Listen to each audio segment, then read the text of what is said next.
And we're going to do meet and greet first. Hi, everyone. Welcome. I'm Lisa Natoli. Welcome to A Course in Miracles Friday group. And we're so happy you're here. I have just a couple of announcements, and then we're going to do our daily morning reader. We have a beautiful guest teacher here, Monica Dubay. And I'm really looking forward. Woo! Thank you for that replay.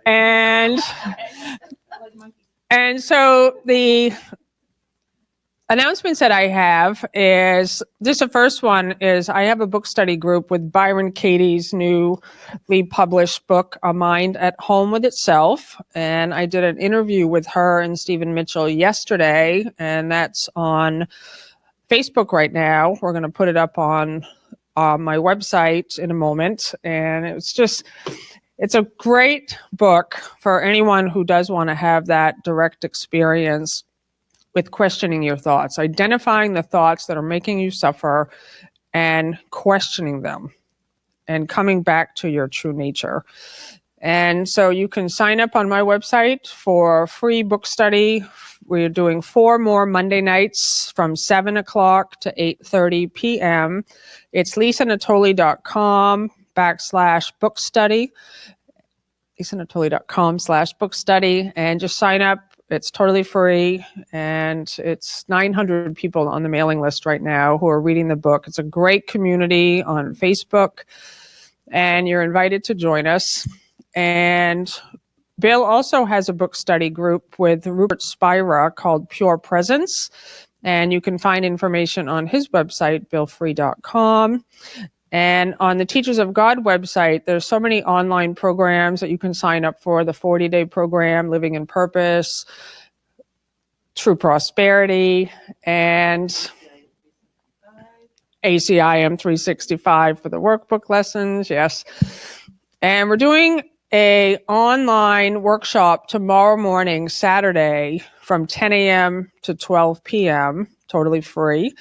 And we hope you can join us. Those of you in the 40-day program, we've sent the link out by email. It's in the Facebook group. And now I would like to invite up Nancy Fitzgerald for the morning reading. Hold it all, huh? Do you want me to help with the mic? Or? I'll juggle. Good morning, everybody. Good morning. I get to read from a 365-day creative planner that came from Cafe Gratitude in California. Its title is Plenty of Time, and the subtitle here is It's Not What You Have to Do, It's Who You Get to Be. All right, now for this book doesn't quite want to settle with all this, but for October the 6th, today, it has a quote by Rinpoche. It is only through constant training that our practice will grow steady and we will be able to control our negative tendencies fearlessly. And then the question that's put to us is, can you see that your wounds are simply an opportunity to heal yourself? We're in the right place on the right day. Do you have anything to share on that? I guess I can almost laugh at things that feel like they're wounding me at this point. That it doesn't feel like, it's not like I'm not aware that sometimes I'm pissed off or I'm anxious or something's going on, but it's like, oh, look at that. Look what I'm doing. And then when I can say that to myself, I've paused already. So then I've let the space be there for whatever else can come in. And sometimes I actively ask whatever I'm calling my true self that day, Holy Spirit, God, Jesus, me. So what do you have to show me? Show me something that I'm supposed to learn from this. But when I heard Byron Katie last night, I spent a lot of time giggling to myself. It's just like some of it's just funny anymore. I mean, it's true, but it used to be so traumatic and so awful, and now it's goofy. Even when it's true and it comes up and it still looks awful, or I think it looks awful, it's just one more puzzle. So I'm looking forward to what comes yet this morning from Monica. Thank you so much. I didn't know you were there last night. We were asking because we thought you were the one that sent out the invitation. We saw Monica and John there. And yeah, Byron Katie was at Unity last night. It was so good. Like she was really saying, how many of you can remember eating breakfast this morning? Or how many of you ate breakfast this morning? How do you know? Only prove it. Prove to me that you ate breakfast this morning. You can't, because the only way you know you ate breakfast this morning is by a thought, which is totally imaginary, of you eating your breakfast this morning. And it's like that with your past thoughts about everything. And it's like that with all your thoughts about everything that's about the future, what someone's going to do, what you think's a situation that's going to happen. It's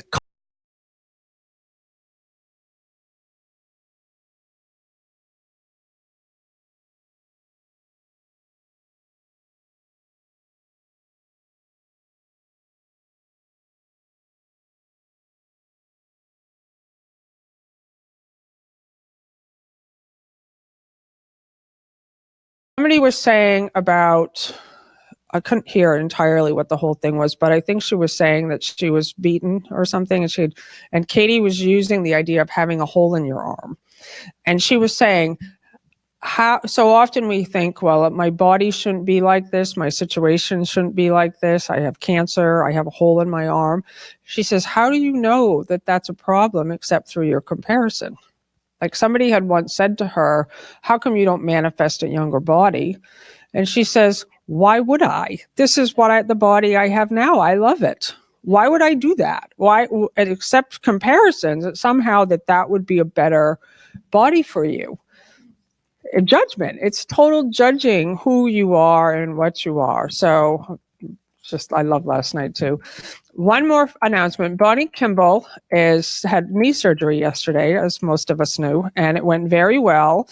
And I got a message from Andy this morning that she loves us all. We love you, Bonnie. Love you, Bonnie. Becky, if you're listening, Andy.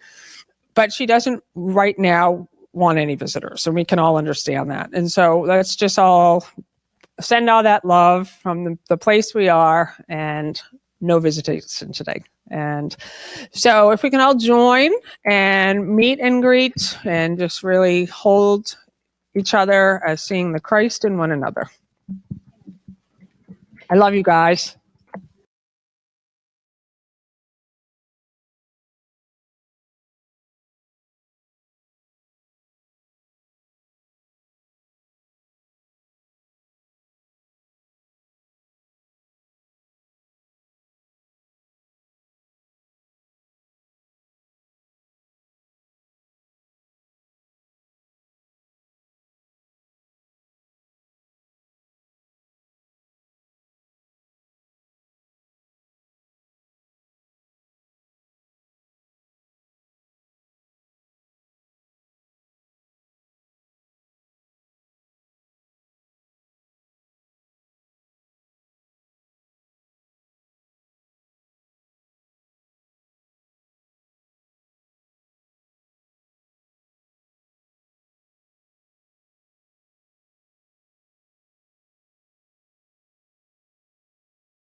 Spiritual teacher and friend of mine and all of ours, Monica Dubay. Monica is somebody who I am so grateful for, because you showed up in New York City at a time when I was really asking for a new experience. I'd had A Course in Miracles at that point, maybe 10 years. I had been going to Course in Miracles groups. I had read the workbook lessons already. I knew the text. So it was all in the headspace. It was all thinking. And I was still experiencing doubt, sadness, just all of that. So I was asking in my heart to really be shown. And I asked in the form of a person. I said, I can't just get it from the book anymore. I really need someone to show up who's had this experience that's talked about in this book. And when you ask anything, it is given immediately. And you have to test that out as a direct experience to know that it's true. And when I did that, immediately this woman, Greta, showed up, and you showed up like that week, that same week, you showed up in New York City. And I was equal amounts afraid of you and totally attracted to the light that you are, because it's a direct confrontation with the truth of what you are. And I can still remember it. You maybe don't even remember it, in that room that was like 34th Street. But it's like you carry the light with you. There's this way now that you're showing up in the world, and that's really what you gave to me. And I'm so grateful, because my life has never been the same since that moment. It was just like I knew, because I saw it in another person, that it was possible for me now. It brought me into a whole new space.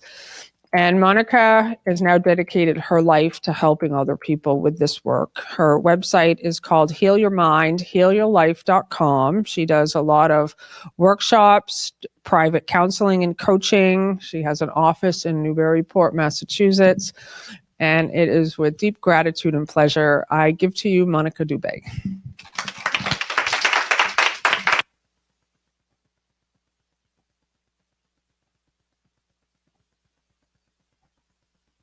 Is this working?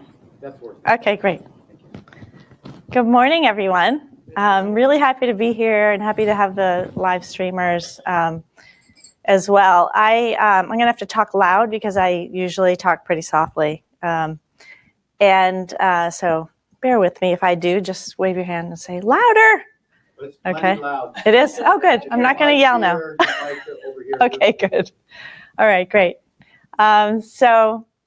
Yeah, Lisa and I share a lot of interesting similarities. Like, we lived in the same area, we came to the same area, we went to New York City for some reason, and then I went to Wisconsin when I found the master teacher, and then I came back several times to do events there, and then met her that day. And I remember sitting with you and saying, you were kind of questioning whether you should go to Wisconsin, and I remember saying to you, well, what's stopping you? Because it was really just like I could feel your desire and your dedication. And there I was. So I was like, let's see what's stopping you. And really, there wasn't much there. I think you weren't even working at the time. So it was like, oh, I guess there's really not anything stopping you. So what happens in that moment where we think that we can't take that next leap, right? That leap of faith to go into something that we're not sure of, or, who am I to do this? I really love working with people on where they're blocked. It's kind of weird, but I do. I really enjoy it, because I find that there's really not a lot stopping us, except there's a fear of us really stepping into the greater purpose that we have, right? Like, our greater purpose is to be happy. That's really not like a big, I'm going to be the light of the world kind of thing and show up and, be famous. But there is a sense of wanting to be happier than you are right now, right? For me, that was my purpose. I got super depressed in 1989. I was 30 years old. I was in New York. I was trying to fit into the world. I was working on Wall Street, crazy, because I'm a musician. And I had a master's degree in performance. And then suddenly I'm working in a bank on Wall Street. Who knows why? That's what happened. And I found myself getting more and more and more depressed.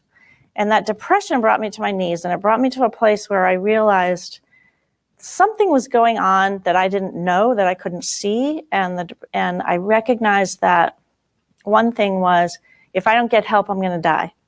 You know, that's how severe it was. And I just begged for help. I went into therapy, helped me a little bit, did a little hypnosis. And then I really was very upset that my therapist didn't have any solution to where my question was, why am I so afraid? Right? How can I get out of this fear? I want to feel happy. I want to be myself. I want to be myself in the world, and I want to be okay with that. And it seemed like everything was just caving in on me at that time.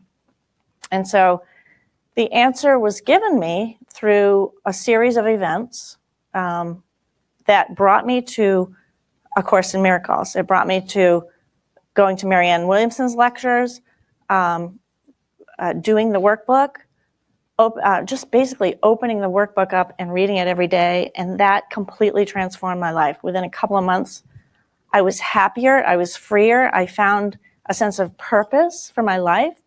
I realized where fear came from. It's all in chapter 2, fear and conflict. And it was all explained, like, here's the answer, and it was in English.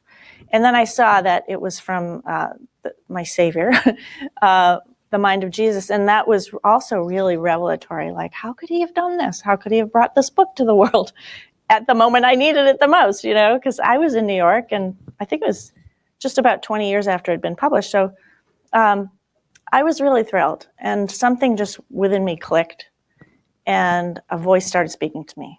So that voice has been with me ever since, and that voice is what I believe to be my higher self, or the Christ mind, because I know that we're all part of the Christ mind, and that's not anything separate from anyone else. So we all share that mind, and that mind is the healer within us. So when we can find that mind and listen to that mind, the other thoughts of doubt and fear and suffering don't have any real power. They kind of fizzle out.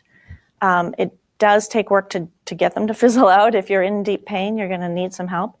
That's why I do what I do, and that's why I love the coaching that I do, and why I help people transform into that greater light that they are, and find what it is you're here to do. So why did the workbook lessons work for me? I think it's because each one of them taught my conscious mind that the thoughts I'm thinking are not real, and they're not meaningful, right? A lot of it has to do with the meaning I'm giving everything. Lesson 1, right? I'm really into the mind training more than anything. I've spent 28 years doing the mind training of A Course in Miracles, and I still feel it's important. I still feel that when I work deeply with people, I use a lot of different methods. Byron Katie especially, the work is very powerful. I'm so thrilled to have found her and to use her work. And these lessons, right? Lesson 1 is nothing I see means anything, right? So this is a place of imagery. We are projecting it from our mind.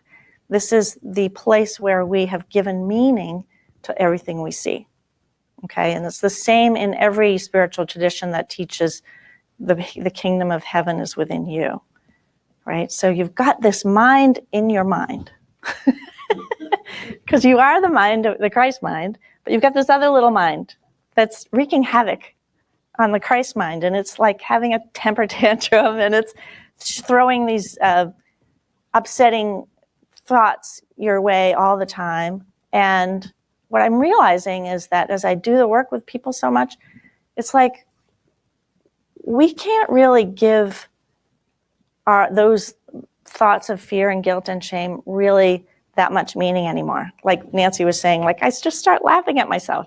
Now that I've done enough of this work, I realize that's just a fear thought. That's just shame. That's just guilt. And none of that means anything, right?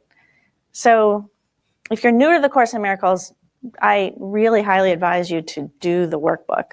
And Lisa's got her great 365, Guide to 365. On my Facebook page too, Heal Your Mind, Heal Your Life Coaching, I have 50 videos on the first 50 lessons, because I love teaching those first 50 lessons. I find that they are really the key to the undoing of our thought process.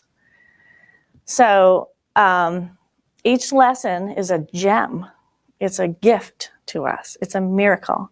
It will take you from fear to love in like 10 minutes if you do it, right? And so it's kind of like applying your mind to a process of release, okay? This is all about release. It's all about letting go of what we thought was true because we've made this all up, okay? And I'm going to do lesson 15 today because lesson 15 is my thoughts are images I've made. So here's the key. The thoughts I'm thinking are images that I have made, right? So if I accept responsibility for the making of that thought and the image that I'm seeing, and it's a person or it's an event or it's what happened to me 20 years ago or 50 years ago, it's what I think is going to happen in the future, and it's all just image making. I've made up these ideas, and that's why it's called a dream, right? We're lost in our hallucination. We're hallucinating. We think we're real. We think that this is all real, and we think we have to somehow find a way to, make the dream work for us. Like I want my happy dream, right? But do you ever question the reality of your problem? Do you ever question, well, I'm depressed today. Well, is that really true? Right? If you do those 4 questions, is it true? You have to start to really see that you're making it up. Is it true? Yes or no? It's probably going to feel true to you because you wouldn't have thought the thought if it wasn't true for you. And if you believe it, it's true for you, right? So from what you believe, God can't save you. So here's the belief, right?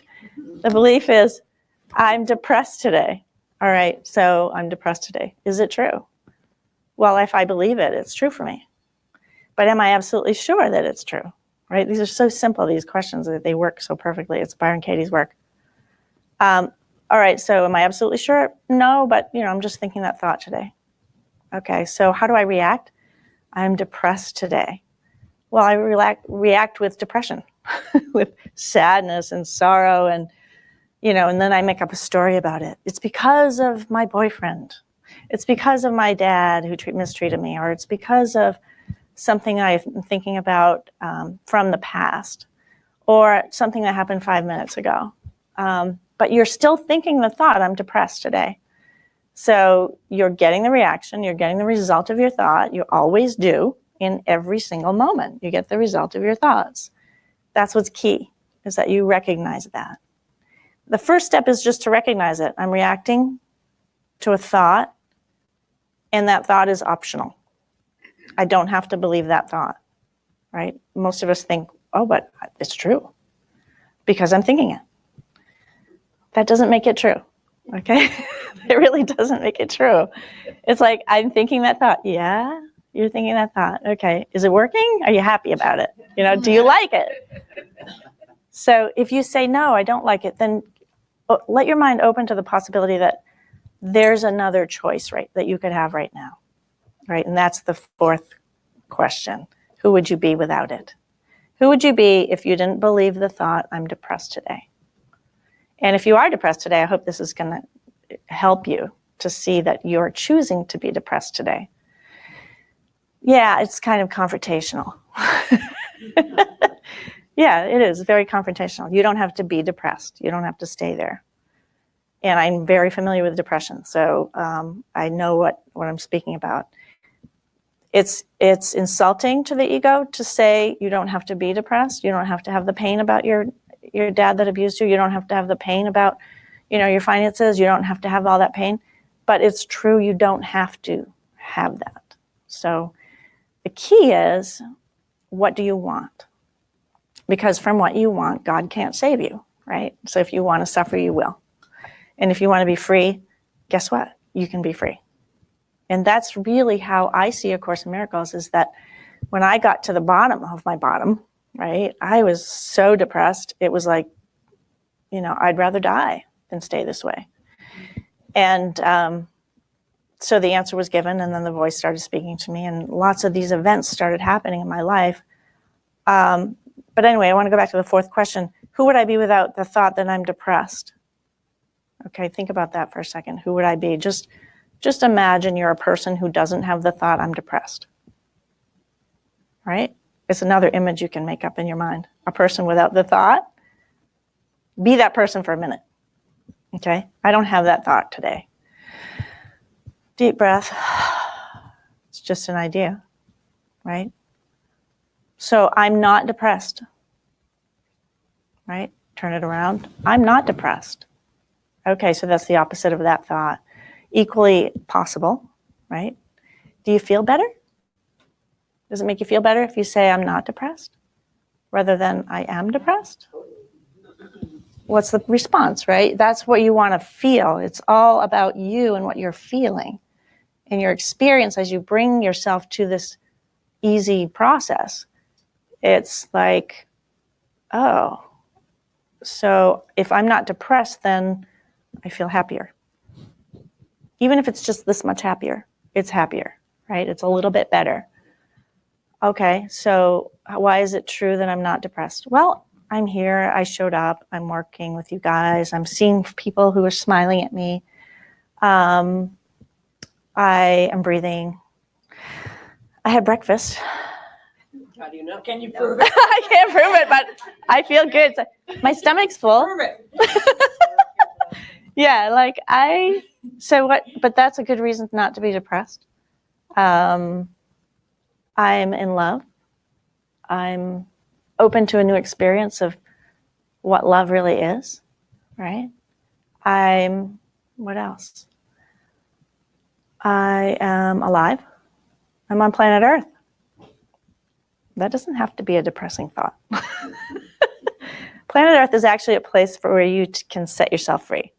That's why you came. You came to set yourself free, and this is one way to do it. So, who would you be if you were happy today rather than depressed? What would happen? What would you feel? Okay? You're going to feel a little bit happier, a little bit lighter. And a lot of people say this when I get to this place. It's like, well, I would just be myself. I would just be okay, right, with who I am right now. It's not about my past. It's not about my future. But who I am right now is acceptable to me. So it's a matter of choice and a matter of acceptance of who I think I am. I think I'd like to be happy today. That feels better. Okay. So I'm not depressed right now in this moment. I'm thinking this thought that I'm not depressed. I'm happy. It can be that simple. Even if you have a habit of always thinking you're depressed and life sucks and everything's been bad and everybody's treated you badly and you've been a victim and you can't control anything because you can't and you don't know how to get out of the hell you're in, that's okay too. You know, that's really okay to admit that. When you do admit that, something in you can change, right? Admit it. Admit that you don't know. I don't have the solution. Okay? So I'm going to go back to my story just a little bit because it's kind of an interesting story. A lot of events happened to me after I started to wake up. And one was I got really happy within about 3 months and I started to feel almost fearless for the first time in my life. Then the voice spoke to me and said, you're going to quit your job and you're going to go work for Marianne Williamson. And I was like, what? You know, this was like scaring the crap out of me because I didn't know why me? So I was just like, whatever you say, you know, I'll go with it, but I'm terrified, you know, because I could feel the fear of actually taking that leap of quitting my job and doing something completely different. But just so happened I was doing a workshop that she was giving that weekend. And so I wrote her a letter and I gave it to her, or I sent it to her somehow. And I ran into her in the bathroom and I was like, oh, Marianne, guess what? I'm the one that wrote that letter about working for you. She goes, oh, Monica, I'm so glad you spoke to me. We'll talk. And I was like, really? And she goes, yeah, we'll talk. And I was like, I said, this was really weird. Like this voice spoke to me and she goes, oh, well, get used to it because that's how this happens. That's how this works. So I was just like, oh my gosh, really, you know. So the next thing I know, I'm being interviewed and I get this job and I'm working for Marianne Williamson, and my life changes completely, like from depression to this excitement of being with, she hadn't even written her first book. So it was like she's filling town hall, doing lectures on the Course in Miracles, and everybody's meditating, and it's really powerful. So I go to work there. And the next thing I know is I'm pregnant, which I had had 2 miscarriages. So this was cool. I was happy to be pregnant. I really wanted to have a baby. And within a year, I had a baby, and I left the job so I could be a mom. Anyway, all this stuff kept happening. Like the voice kept saying to me, okay, now that you've done this for a year, right? Workbook lessons, you're going to teach A Course in Miracles. And I was like, what? No, I'm not going to teach A Course in Miracles. I'm terrified to get up in front of people. And I was at the time. I was so terrified. There was no way. And the voice is like, yeah, you're gonna start teaching in Brooklyn where you live. And I'm like, yeah, right. Yep, just get a flyer together, put it up, and start doing it. And I was like, oh God, really? Do I have to do this? Literally terrified again, you know, put up a sign, showed up, people showed up. I was like, wow, people are coming to this. And the thing was, and I can feel the fear that I was in that day. It was like, this is really not who I am. This is out of my realm completely. I don't know what I'm doing here. And I said that to everybody, like, I'm terrified to be here, but I'm showing up and I'm going to read A Course in Miracles. And I've been doing it ever since. And that was like 1991 or something. So that led to a series of, you know, going to the academy in Wisconsin for 10, 12 years and being with the master teacher and traveling the world teaching A Course in Miracles. And it's just been an incredible adventure, you know. And now here, Teachers of God. I mean, Lisa just decided to come here and open Teachers of God. I'm like, what a cool thing to do. Like, it's really bold. It's really amazing that we're actually bringing this out into the world and continuing to teach the message. What else would I do? I don't have any other choice, really. So anyway, I want to read lesson 15. But before I do that, there's a section in chapter 20, and I think this is why I have to read this today, because the reason I love A Course in Miracles is because you can't really do it alone. I mean, Lisa was reading it for 10 years. I had it for a long time, and I was doing it all by myself until I started teaching. And when I started teaching and joining with people, the experience really became exponential. It was like, wow. Like, you know, Kelly, like once you start your group, it's like, oh, okay, I'm joining and I'm giving away this message. And then your life really starts to change. So the reason is that I think it's about the Jesus's message that where 2 or more are gathered, there I am.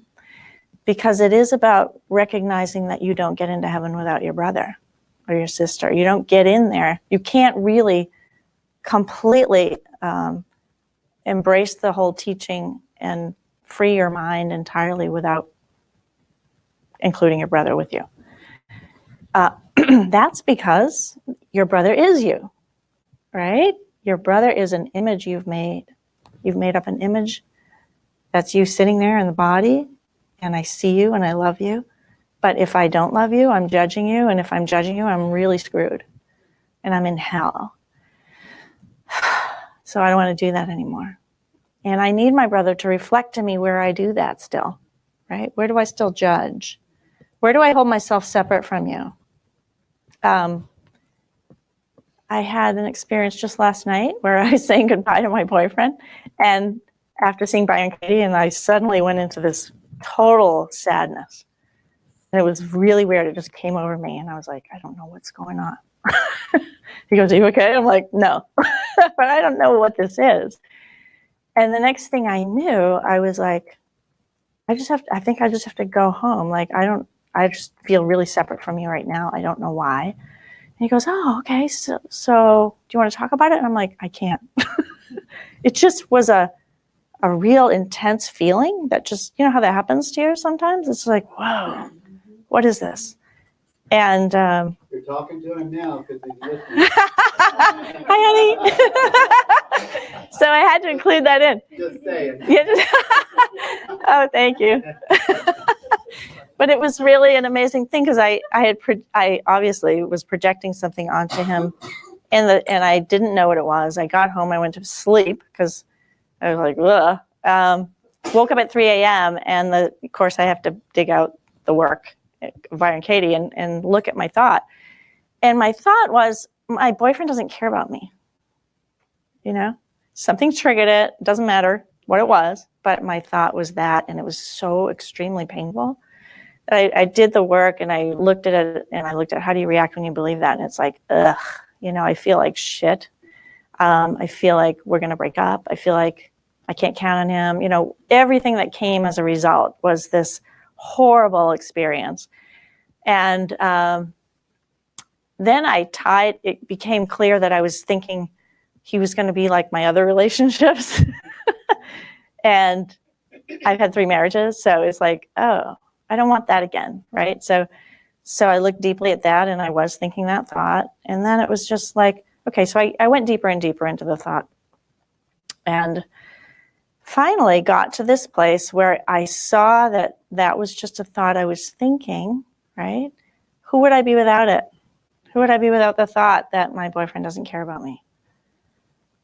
Happier, lighter, more sane, you know, because he does care about me. He totally adores you. He totally adores me. Okay, thank you. And I know that, but at the moment I believed it. No way.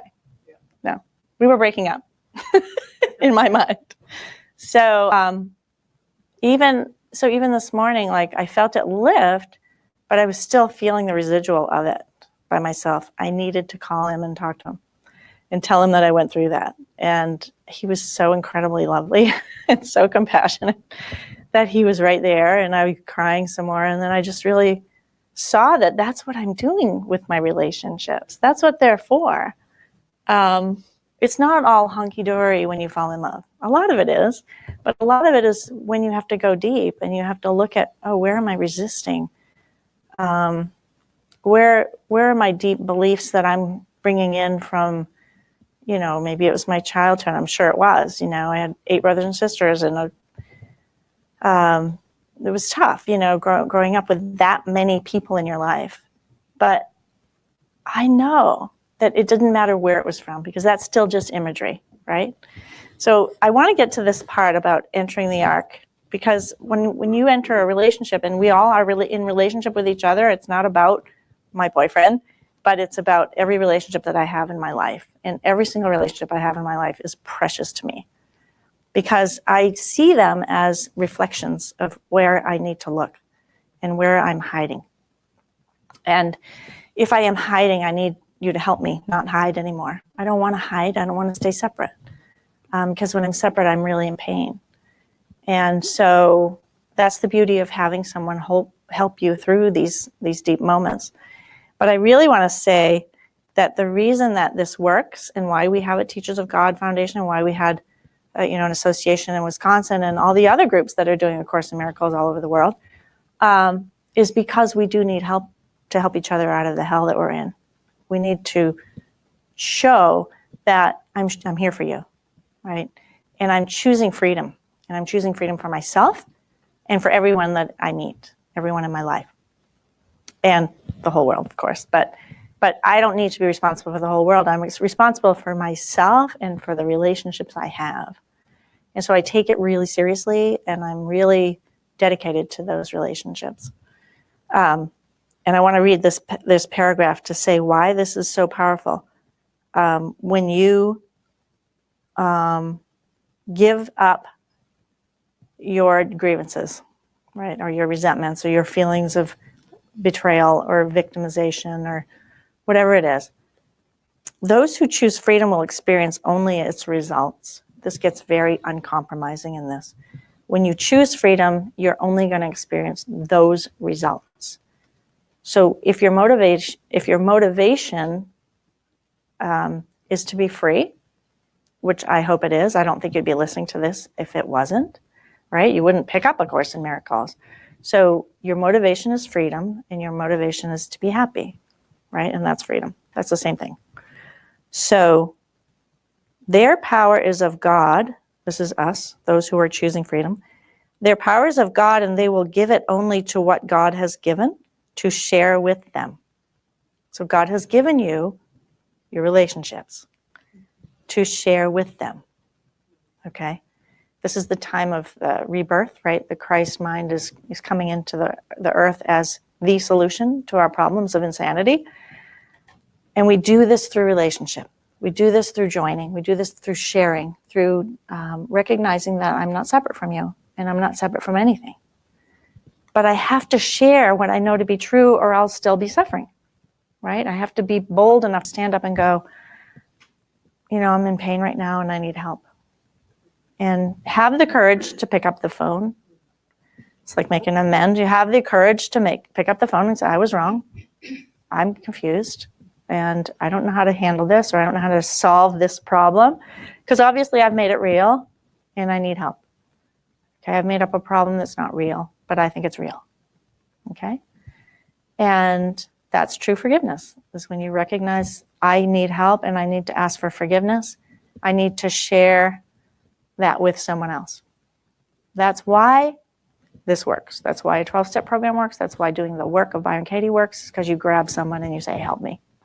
And you do the work, right? You actually do it. So that's power. That's where we take our power back and we say, I want freedom now. I want to experience freedom with you, not judgment, not separation. And that means I'm going to be willing to admit when I'm wrong and admit when I'm sorry and admit that I'm clueless at times, especially if I'm deep in my denial, and I'm confused about who I am. That's the only problem that you ever have, is that you're confused about who you are. For a moment, you think you're an ego. You think you're separate. You think you're small. You think you're powerless. That's all the victim, right? That's that victim mind. It doesn't have a solution to this at all, because it is what the problem is, right? You know why you feel lacking? Because you don't know who you are. You're lacking yourself. You're lacking the real you. So the ego is what lack is, Whenever you feel scarce or you're not sure, I'm going to make any more money, or, how's this going to happen? Just know that you're in your ego. It's just a crazy mind. It doesn't have a solution to anything. It's making up problems. It's making up a problem that's going to happen tomorrow. Because no matter what's happening to you today, tomorrow you're going to be homeless. Right? You're going to be homeless. You're going to be starving. And you're going to be dead. So, that's the ego mind. It doesn't have a solution. It's always, I'm just marching on toward death. Right? That's it. That's its only solution. Let's just kill this. Good luck, because it doesn't work. You're still you. You're still going to have your consciousness, and you can't kill that. Isn't that cool? That's what Jesus proved. You can't kill it. You can't kill the Christ. It is what you are. You're eternal. It has nothing to do with your body, and you are that light. You are that spirit. Thank God. But that comes down to real acceptance of the truth of who you are. And that means you don't put any other gods before you, before the Christ mind. You don't make something else more important than that. Okay? I'm going to read a couple more sentences. Nothing but this can touch them, which is the power. For they see only this, sharing their power according to the will of God. And thus their freedom is established and maintained. You know how people say, well, I had it for a moment and then it's gone. Really? It's just you kind of forgot. If you had freedom, total freedom for a moment, that's yours forever. You can't not be free after you've been set free. You can't go back. Yeah, you're going to have thoughts and doubts and fears, but that doesn't mean you're not free, right? It's like the freedom of your own mind is always given you because it's what you are. That's the will of God for you. That's your own salvation. But it's up to you to choose it. You've got to choose it. You've got to say, I want God's will for me. And what's God's will for you? Perfect happiness. It's simple, but it has to be practiced. It has to be done. It has to be, you have to challenge those thoughts that deny that. Okay, God's will for me is perfect happiness. When I read that word, that lesson, because my mantra has always been the lessons, the workbook lessons and the titles. I pull them out of my head all the time. Like, when I'm healed, I'm never healed alone. That's why I teach, because I don't want to be healed alone. I want to be healed along with everything I love, which is all of you, apparently, and the whole world, because I made this world up. So my only function here is to set it free by setting myself free. I don't have any other function. Okay? Does anyone else want a different function than that? No. Because we've done it. We've done all the other functions. We've been through all the lifetimes of denying ourselves what we really want, and we've suffered long enough. And it's really time to recognize it's optional. You don't have to suffer. It's a choice you're making in your mind. Deep breath. Just let go. You don't have to believe those thoughts anymore. Don't believe the thoughts that hurt you. Really simple. It hurts you. Stop. Like, no, that's not what I want. I want to believe what's true. And what's true is always benevolent. It's always good for me. It's always good for you. That's why the work works so quickly, and why the Course in Miracles lessons work so quickly, is because you're not ever really healing anything. Really. You're just choosing to believe what's true. And what's true is your will is to be happy. God's will is for you to be happy. Don't get in the way. Don't make up a problem that isn't true, and you'll be fine. Right? It isn't that there's truth and then there's illusion and you're on the fence and you're going, oh, illusion or truth? Which do I want? Which do I want?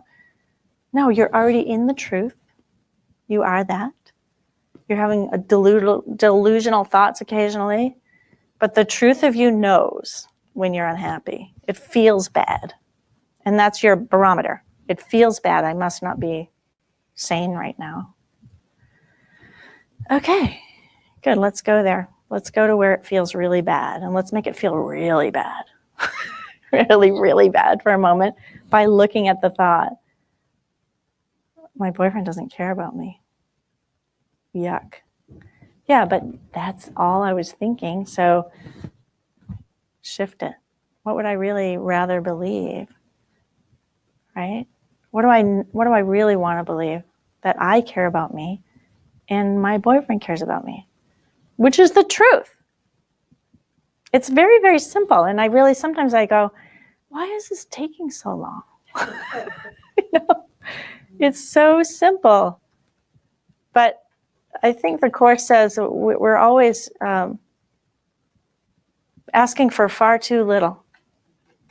We're playing a small game of littleness. And it's in that littleness versus magnitude section. I think it's chapter 8.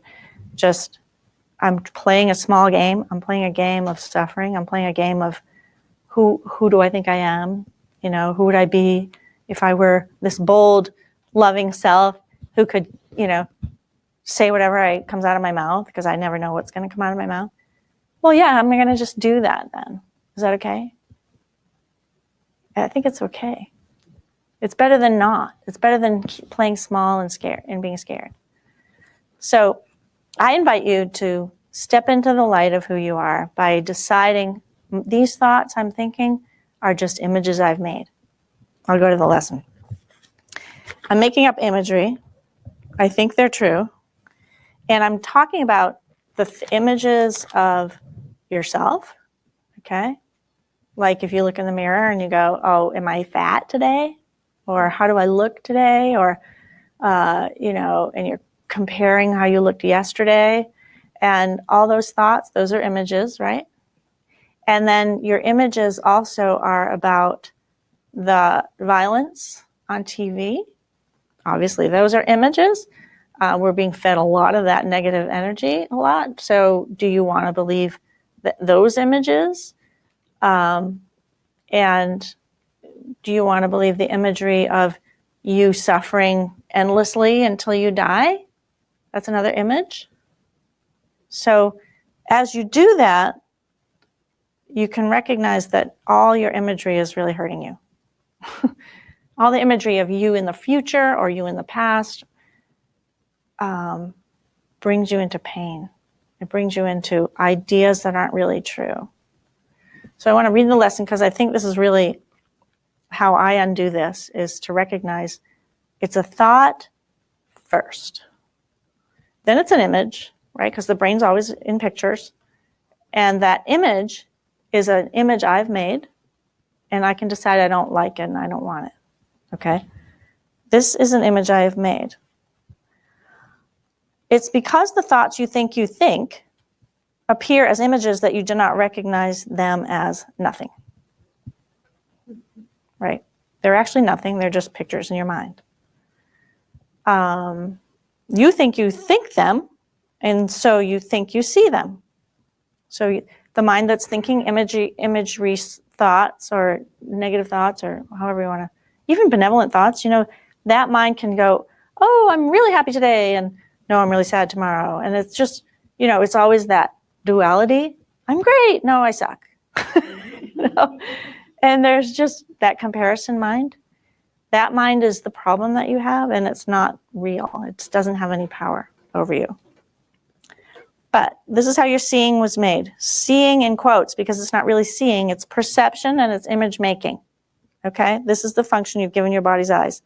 It's going to say what I just said. It is not seeing, it is image making. It takes the place of seeing, replacing vision, and the vision meaning the Christ mind vision, which is I'm whole and perfect, everyone's whole and perfect, we're all in a dream, and we're waking up from that dream, and we get to be happy, okay, as we awaken.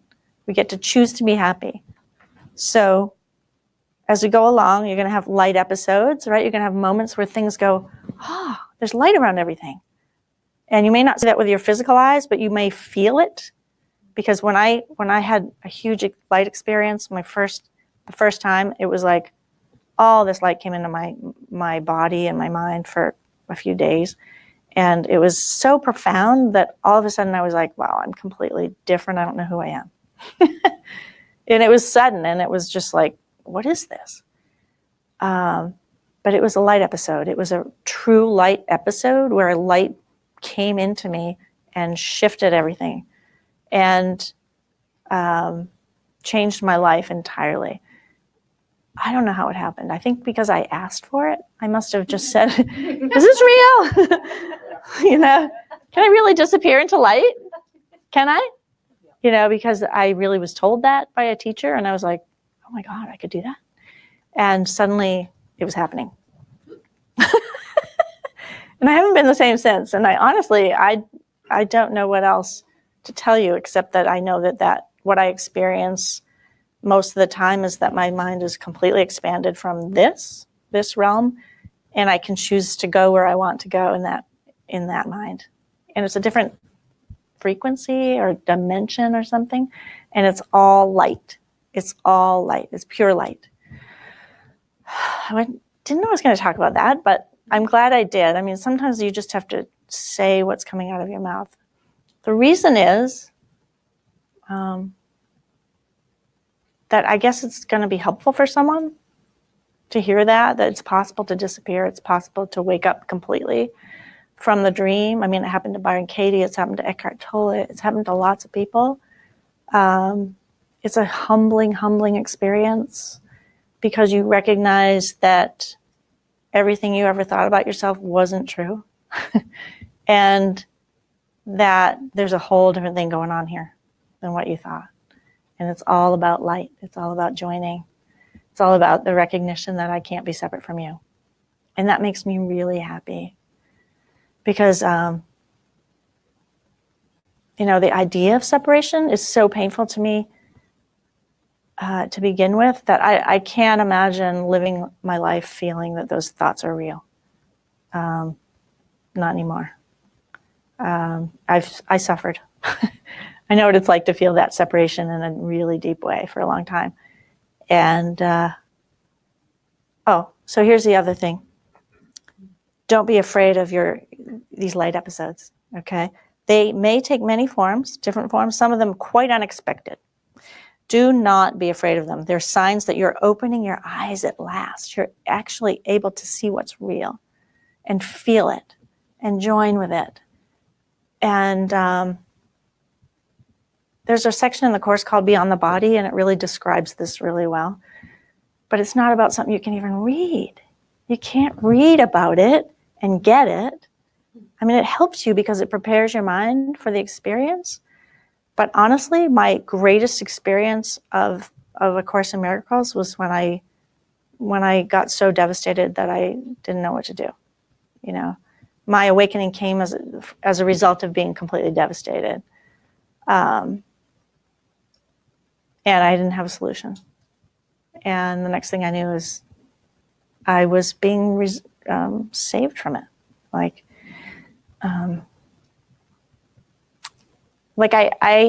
really thought I had to stay married. I thought I had to be with my kids in suburban New York and really stay in that life. And it was really unhappy for me.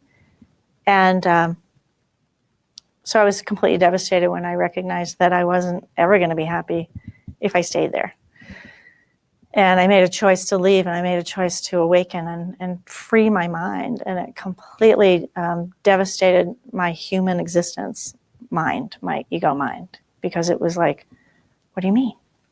This is what you always wanted. You got the 2 kids, you got the house, you got the husband making all the money.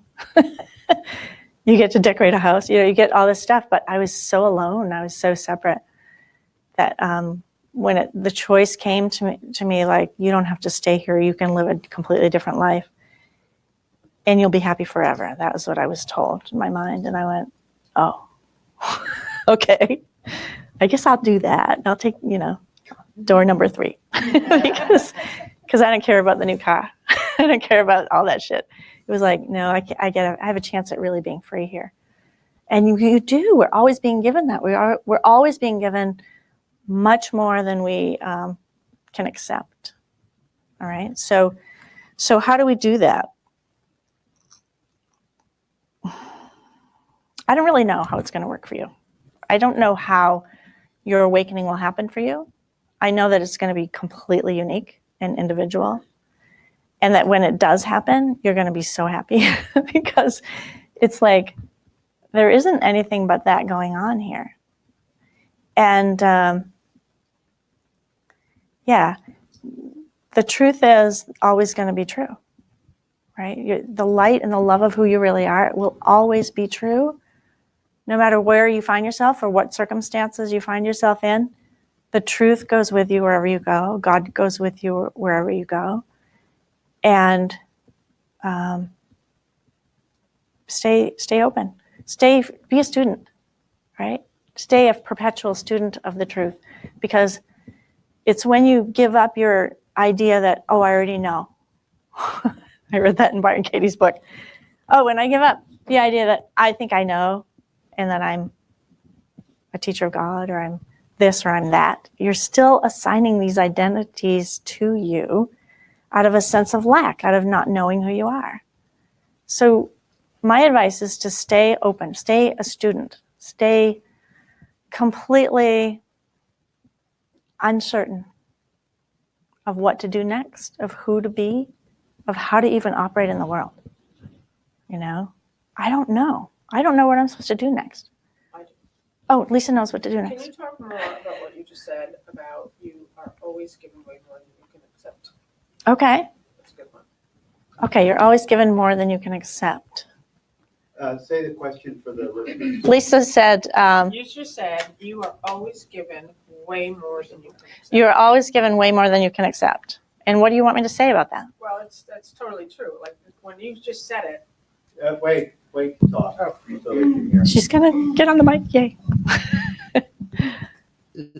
So you said you are always given way more than you can accept. And I Yeah. can remember a teacher saying to me one time that we literally place the limits, like there's so much given to us, but we place a box around us, and we literally can't, like, we put the cap, like our asking is so limited and our vision is so limited that we can't actually see all that's available to us.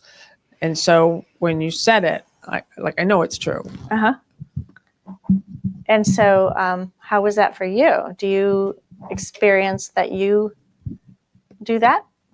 You limit yourself?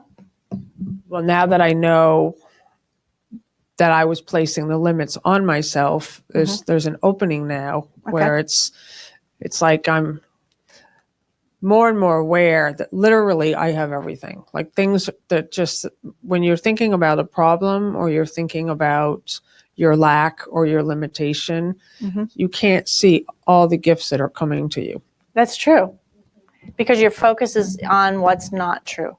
It's focused on the absence of reality. It's the absence of life. And that's all the ego is. It's the denial of life. It's the denial of who you are. It's the denial of your worth. Okay? So if you have a belief, which we all do somewhere, that I'm not worthy, right? I want to get into that a little bit. If you believe I'm not worthy, then that's a complete denial of who you are. But you'll prove it to yourself. You'll attract a lot of crap. You'll attract a lot of unhappy situations. What if you turned that thought around and believed, I am worthy? Let's everybody say it really loud. I am worthy. And how about this one? Say this one. This is good. I know who I am. I know who I am. And I know why I'm here. And I know why I'm here. If you said that to yourself every day, you'd have a different life. Right? So why do we deny that? Because we're familiar with being in denial. We think it's comfortable. It's not, but we don't have anything to compare it to because we've been asleep for a long time. And we've been in a place of conflict and death. Like literally. So we keep that you that does that and stays small and stays fearful will never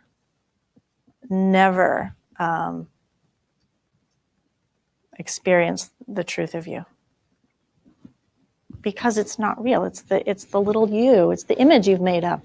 It's not true. It can't possibly be true. Look at someone like Oprah. Okay, Oprah. We have some wonderful teachers on the planet right now. Oprah's obviously one of them who has brought a lot of recognition to helping the earth and helping us to evolve to a higher consciousness. Love to have her speak about that, about her life. And I saw her being interviewed by Brene Brown recently.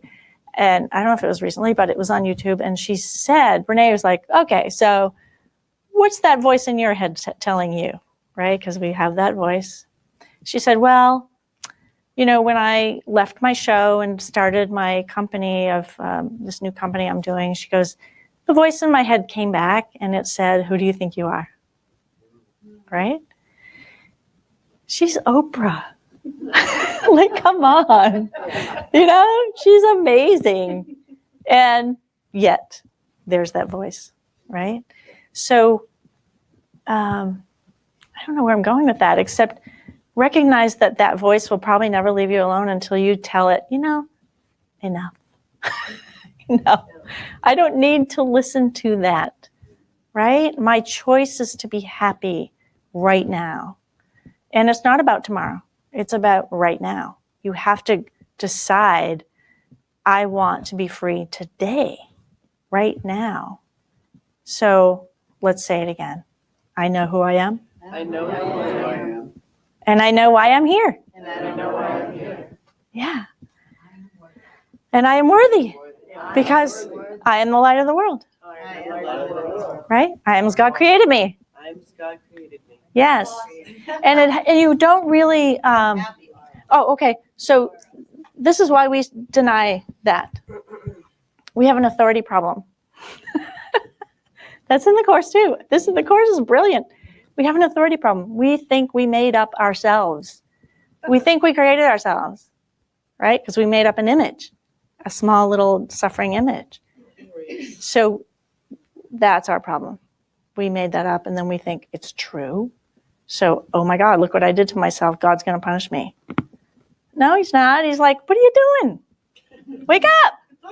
That's a crazy thing you're doing down there with your beautiful, holy, powerful mind. You know, that mind actually that you really are is all powerful. So that's another reason we don't want it, because it's so powerful.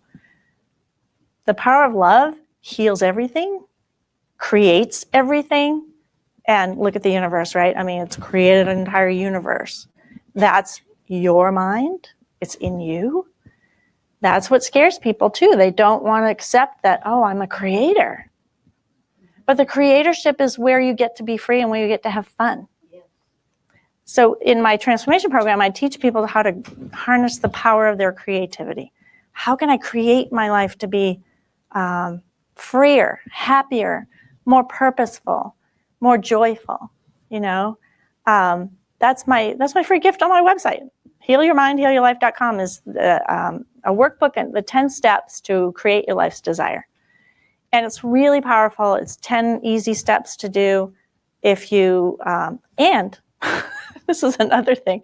What happens when you start to create? The voice starts to get really loud. Who do you think you are? Why do you think you could do that? You know, I mean, look at you. You were really quiet back in Wisconsin. You didn't do a lot of this. Now you're like this person who just gets up and says whatever she wants to say. And like, meets Byron Katie and has an interview. And you know what I mean? Like, you're just walking through these doors. How do you do that? Did you just decide one day, I think I'll be the light of the world that I've been talking about? Well, the funny thing is that with the whole Byron Katie thing, last week I had a thought. I would like to interview her. Yeah. And I thought, she's not going to interview with you. You're a nobody. And I thought, well, I can still send an email. Like, I don't know. I just thought, well, but I really thought she's no way is she going to interview with me because I'm a nobody. She's funny? And I just sent the email and I got a message back and the publisher said she would love to interview with you. Here's where you'll meet her. So it wasn't even like a decision of something. It was just a thought. Yes. And then an action. Yes. Like what she say last night? She said, self-realization without action is nothing. Yeah, exactly. Love it. That's why the voice told me, go work for Marianne Williamson. I was a nobody. I'm still a nobody. Yeah, she was kind of, no, but she had 1,000 people would show up in her lectures. So she was becoming somebody, you know, she was becoming the Marianne that we all know. But my mind went, who do you think you are? But I didn't listen to it. I said, all right, what the hell? The voice must know better than I do because I've been depressed. You know, I don't have a solution. And of course, Byron Katie would love to meet with you. You're doing a book group with 900 people. Like, you know, you're like, hey, look at Byron Katie. Isn't she cool? Let's see what she's doing. And you're just like super excited about it. And, you know, you have so much enthusiasm for just bringing about this transformation. That's how I feel. It's like, I would go on Oprah. I would go on, you know, whatever, because I don't know what else I'm supposed to do here. But I know I'm not supposed to play small. Yes. I'm supposed to be myself. And that's a glorious, glorious thing. That's magnificent. So everybody say this. I am magnificent. I have no idea how much power I have. You know, I have so much power that I can literally change the course of my life overnight if I decide to. And I've done it many times, so I know I can. Right? But it's really like that. And that's what I see in everybody that I work with, is that they're usually people like me. They want to do something with their life. They want to bring their light into the world, and they're not sure how. And honestly, I don't know how either, but I know that if you ask the right questions, you'll get the answers.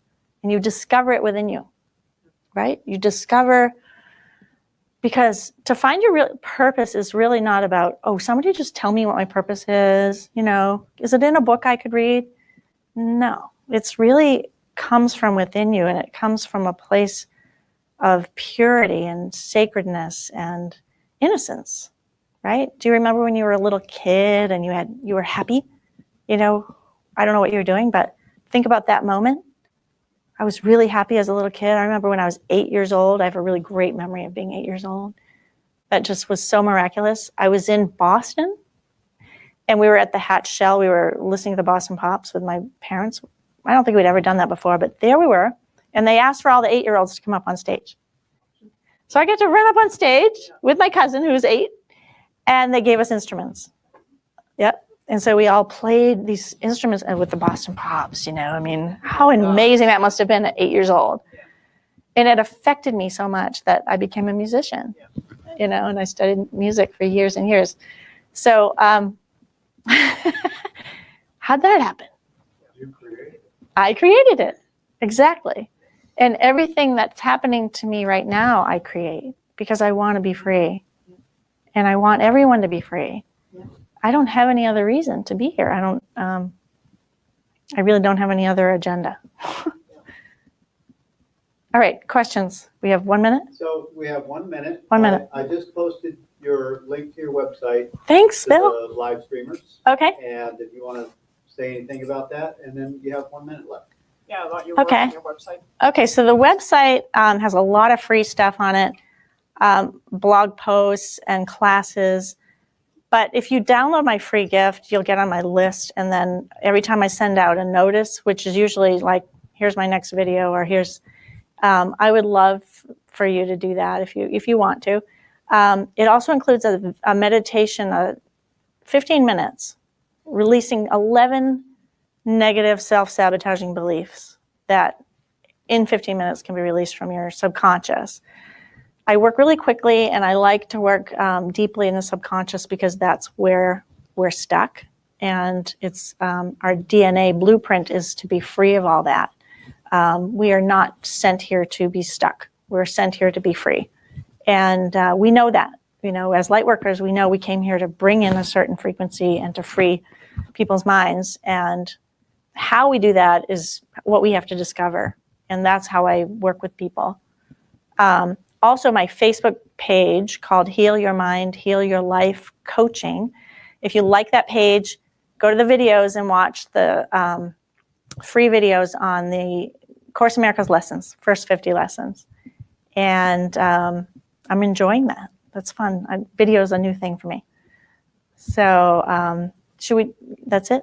We're done? Oh, thank you so much for being here with me. Thanks. All right, thank you so much. You're so welcome. I didn't know what was going to happen, so. That's the best part. So if everybody can join in a circle.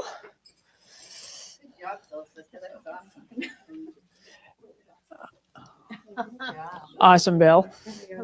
Let's see. I'm looking for candidates. That would be you.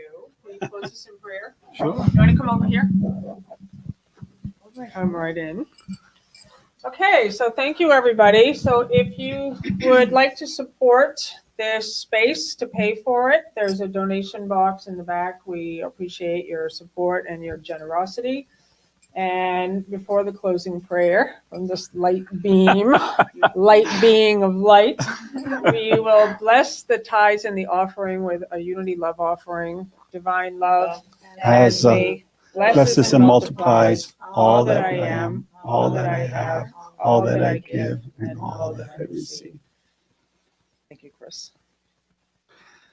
So, dear God, we surrender this time now over. We thank you for your blessings, the love that was experienced here, and the love we carry out there. We are your light workers, and we thank you for this role. This is our functions. And so it is. Amen. Amen. Thank you. Awesome. Oh my God. That was